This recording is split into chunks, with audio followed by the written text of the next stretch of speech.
Nesse vídeo eu gostaria de contar para vocês como eu consegui casar aos 23 anos de idade, recebendo apenas R$ 400 por mês. O que eu fiz? Qual coragem que eu tive? De onde eu tomei essa atitude para conseguir casar, recebendo apenas R$ 400 por mês? O vídeo de hoje vai ser assim mesmo, enquanto eu dirijo. Tem uma horinha de viagem aqui para frente. E eu vou postar ele dessa forma, tá? Não vou fazer edição, não vou fazer corte, não vou fazer nada. Vai ser somente uma conversa aqui, bem informal, dentro do carro, eu e minha companhia, e agora a companhia de vocês que me assistem. Vamos lá, para vocês entenderem um pouquinho e para eu contar um pouco da minha história, preciso ir lá atrás, né? Contar que hoje eu tenho 30 anos de idade, sou nascido em 1994, sou nascido na cidade de Resende, Rio de Janeiro. Eu moro atualmente em Guarapari, no Espírito Santo. Vim morar em Guarapari, no Espírito Santo, quando eu tinha 19 anos de idade. Em 2014, 19 para 20 anos. E quando eu vim para cá, eu tinha terminado ensino médio, ensino técnico, estava na transição de escola para faculdade, né? E por conta disso, eu vim para ficar alguns meses, mas acabei prestando vestibular aqui em Guarapari. Consegui uma boa bolsa de estudos na Faculdade de Educação Física e acabei ficando por aqui. Morei na casa de uns tios meus que já moravam aqui, né? Eles me cederam um quarto, me deram todo o apoio e eu morei na casa deles em média uns 3 anos, tá? E o que eu fiz, né, para vir morar aqui? Tive todo o apoio, como eu falei, em relação à moradia, mas fui correr atrás de trabalho. E o primeiro trabalho que eu tive quando eu vim morar aqui, eu trabalhei no comércio, né? Recebi ali o salário comercial e tudo mais e ingressei na faculdade. Passado ali uns períodos, eu não lembro qual período exatamente na faculdade, eu comecei a entender que eu precisava trabalhar na minha área, eu precisava ir para a área de educação física, já que eu estava fazendo faculdade de educação física e queria trabalhar na área, né? Então eu precisava buscar um estágio, mas quando eu não conhecia ninguém na cidade, isso se tornou um pouco difícil. O que eu fiz? Eu tomei a decisão de sair do comércio, mesmo antes de achar o estágio, e eu tomei a decisão também de rodar a cidade inteira, batendo de porta em porta, pedindo uma oportunidade de emprego na área de educação física, né? Obviamente, rodei nas academias, né, de Guarapari, buscando uma vaga de estágio. Não consegui tão facilmente, até que em uma academia onde eu tinha uma pessoa conhecida, distante, eu conversei com ela e falei: olha só, intermedia com o dono da academia, na época acho que era noivo dela e tudo mais, intermedia com ele para que eu possa trabalhar na academia. Eu gostaria de trabalhar de graça, pelo menos 2 meses, para que eu consiga ganhar experiência.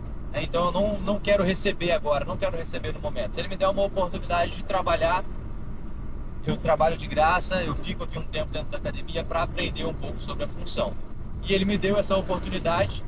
Eu acredito que eu fiquei na academia 1 mês trabalhando de graça. Que aí já no segundo mês ele já começou a me remunerar. Até então não tinha vaga de estagiário, e aí depois ele abriu essa vaga, né, para que eu entrasse. E aí ele já começou a me remunerar. Só que a remuneração de estagiário de educação física na época era de R$ 3 hora aula. R$ 3 hora aula. E salvo engano, pelo conselho, a gente não poderia passar de 6 horas de trabalho por dia. Salvo engano, era 6 horas por dia. Eu trabalhava menos do que isso. Sei que no final das contas, eu tirava uma média ali de R$ 450 por mês. Essa era a minha média de salário como estagiário, mas eu fiquei assim durante um bom tempo. Em 2016 eu comecei a namorar com a Ana Paula. Obviamente a gente já tinha uma linha de pensamento em relação ao namoro, que a gente queria namorar para casar. Ela também estava na faculdade e ela trabalhava no escritório de contabilidade na época, recebendo um salário comercial. Então eu vou arredondar aqui para cima, ela, salvo engano, ela recebia R$ 1.200, tá? Então a gente tinha de renda ali uma média de R$ 1.600, R$ 1.600 a R$ 1.700, todos os dois juntos, né? Juntando ali as nossas rendas. E a gente começou a namorar em 2017 e em 2018 A gente já falava sobre casamento, do nosso desejo de casar, a gente já começou a almejar isso. E em 2000, foi 2018 mesmo. E no próprio 2018, veio um ano e pouquinho de namoro, eu já pedi ela em noivado. Só que eu não tinha nem condição de comprar a aliança para pedir ela em noivado. Eu não tinha dinheiro, tinha R$ 400. Nesse período todo, eu saí da casa dos meus tios, tomei a decisão de ir morar sozinho. Aonde eu morava sozinho era um sótão, né? Era na parte de baixo da casa de um amigo meu. E um apartamentinho pequenininho. O teto, eu lembro que batia quase aqui na minha cabeça. A Ana Paula fazia assim, ela conseguia trocar a lâmpada, que era um porão, né? E fui morar sozinho, foi bacana, porque eu tive um aprendizado, tive uma ajuda ali dos meus pais, né, para conseguir custear o aluguel. Eu lembro que o aluguel era R$ 450, o aluguel. Então, mais ou menos o que eu recebia no estágio, pagava o aluguel. A ajuda que eu recebia dos meus pais, pagava ali a minha alimentação e o resto dos custos que eu tinha.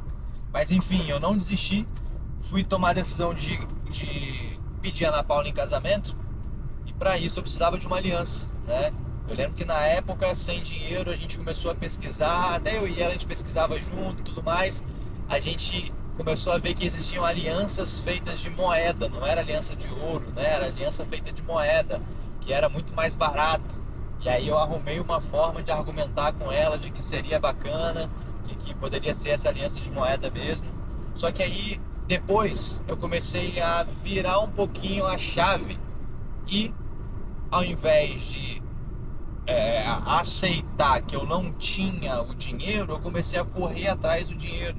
Então eu comecei a fazer outros tipos de trabalho, né? Comecei a trabalhar com a Ana Paula. Ela tem uma empresa de música para casamento, então eu comecei a sair com ela, aprendi a tocar carrom, né, percussão, aprendi porque eu não tocava. E comecei a tocar carrom com ela nos casamentos. Depois eu comprei um carrom para mim e fui para mais casamentos ainda. Então começou a entrar um pouquinho mais de verba. Eu comecei a dar aulas, né? Mesmo como estagiário dentro da academia, supervisionado por um profissional. Eu dava aulas como se fosse personal trainer para alguns alunos. Montava treinos, montava planilhas de treino.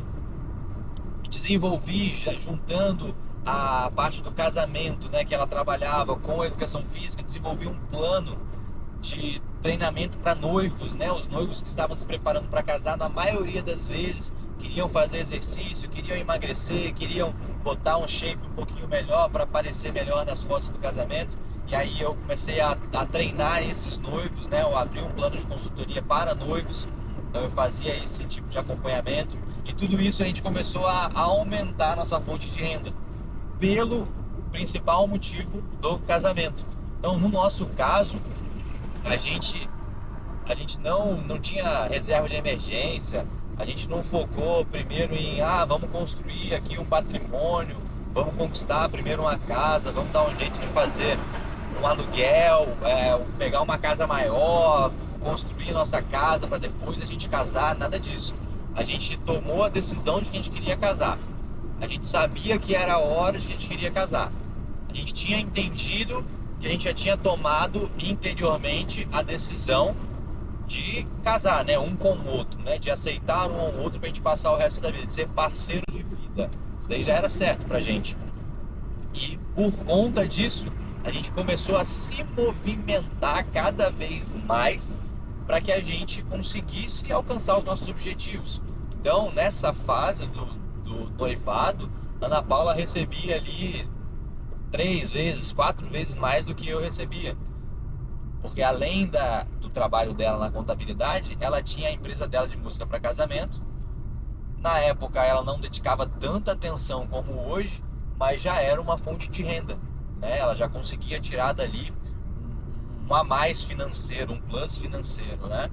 E como eu falei, a gente tomou a decisão de casar sem ter toda uma estrutura por trás. A gente tinha vontade, obviamente, não tomamos a decisão e colocamos e fomos inconsequentes, né? A gente falou, olha, se a gente quer casar, a gente precisa pagar as contas.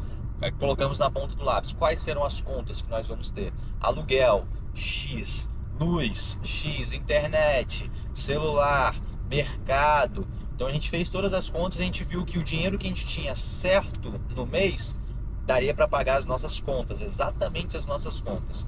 E os trabalhos que a gente vinha fazendo como extra eram os trabalhos que eram os trabalhos que iam render um dinheiro, ia render um capital que a gente ia conseguir guardar, ou depois mudar de casa e tudo mais.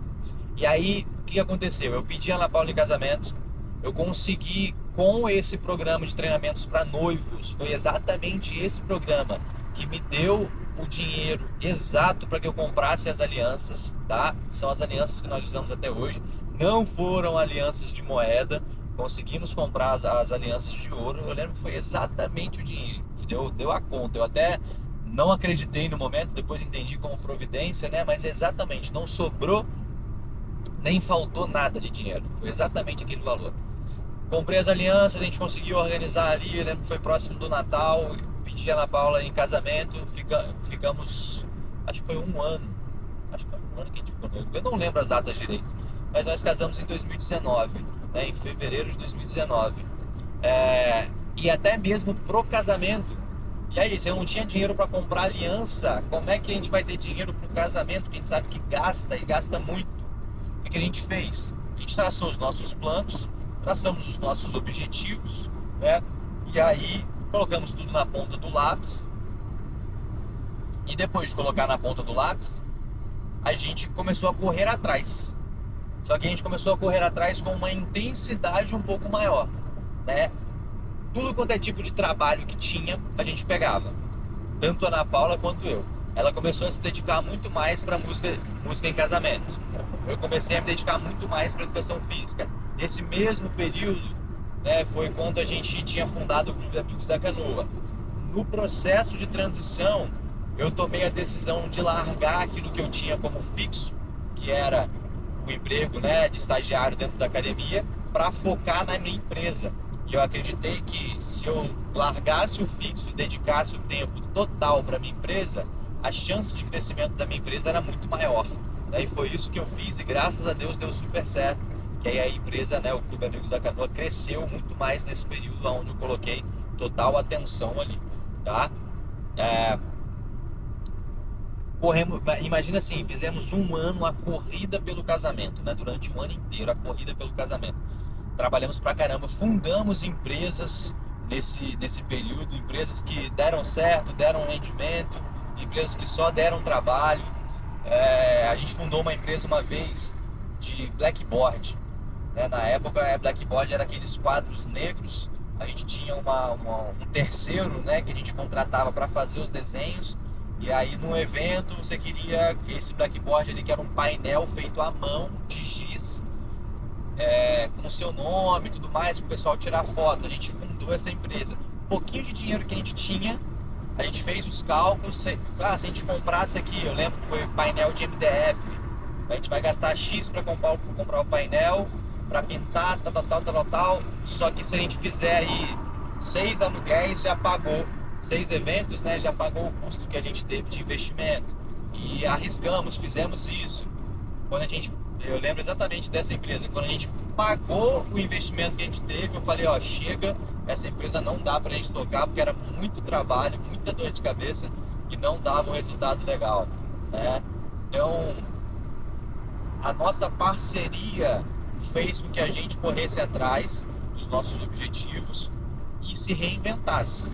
A gente não ficou esperando dentro de um trabalho, nada contra quem trabalha aí de carteira assinada, mas a gente não ficou ali, ela no escritório, eu lá no estágio, recebendo o mesmo valorzinho, tentando economizar ali R$50 por mês para ir guardando para chegar ao nosso objetivo. Não, a gente fez o caminho o inverso, né? A gente começou a correr mais atrás ainda. Então trabalhamos pra caramba para que a gente conseguisse. Qual que era o objetivo? Comprar uma casa pra gente casar? Não. Nosso objetivo era conseguir pagar os custos do casamento. Era isso que a gente queria, só pagar os custos do casamento. E aí conseguimos, galera, deu tudo certo. A gente conseguiu pagar os custos do nosso casamento. A gente viu que daria, né? A gente não fez festa. Para quem nunca ouviu a nossa história, Aqui no YouTube mesmo tem um vídeo, quando a gente foi lá na Fátima Bernardes contar a nossa história da festa de casamento que a gente fez, que foi uma festa diferente. Se você quiser, depois assiste esse vídeo. Então a gente não teve custo com a festa do casamento, mas o casamento em si gerou custo pra gente, e mais uma vez foi exatamente o valor que a gente tinha, tá? Então a gente não teve dinheiro sobrando e nem faltando, a gente conseguiu pagar tudo. Buffet, os docinhos que a gente queria colocar, decoração, tal, a gente conseguiu colocar tudo. Os fotógrafos, os vídeos, né, que foi a Fotolive que estava junto com a gente, tudo foi providência, mas tudo foi na risca. Não sobrou, nem faltou nada. É isso que eu falo, a providência é isso, né? Providência não deixa sobrar e não deixa faltar, nunca. E na nossa festa de casamento foi isso. E pra gente se mudar, um pouquinho antes da gente se mudar, apareceu a oportunidade de a gente pegar uma casa maior, porque a gente ia morar naquele sótão, naquele porãozinho, tava tudo certo, ó, a gente vai casar, a gente vai morar lá, o aluguel é baratinho, a gente consegue começar a construir nossa vida ali. Só que uma vez eu cortando o cabelo, presta atenção, eu cortando o cabelo, por ironia do destino, comentei com o barbeiro que eu morava de aluguel e tudo mais, que eu tava me organizando para casar. Aí ele falou, olha, eu tenho uma casa ali de aluguel, ela não terminou ainda, eu não terminei de construir ela, mas se você quiser, Vitor, eu termino de construir ela para você morar, você vai ser o primeiro morador do apartamento. Aí eu falei, rapaz, mas pra gente é meio ruim, porque lá onde a gente vai morar, um amigo meu, ele fez um valor bem mais em conta. Aí eu falei o valor pra ele, falei, lá já vai estar incluso água e tudo mais. Eu pagava R$ 450 incluso água. Eu acho que luz não estava incluso não, luz eu pagava separado. Nesse outro apartamento que o barbeiro disponibilizou pra gente, ele falou assim, Vitor, eu termino de construir lá, daqui a um mês você pode entrar, vou te cobrar R$ 100 a mais. Só que nesses R$ 100 a mais está incluso já água, luz e internet. Ou seja, saiu praticamente elas por elas, em um apartamento bem maior, um apartamento arrumadinho, uma localização boa também, próximo da casa dos pais da Ana Paula. E aí a gente foi. Então antes da gente casar, eu fui para esse apartamento. Fiquei morando lá um tempo sozinho, acho que foi um mesinho assim, fiquei morando sozinho. Aí depois a gente casou e a gente já foi direto para esse apartamento novo. Fomos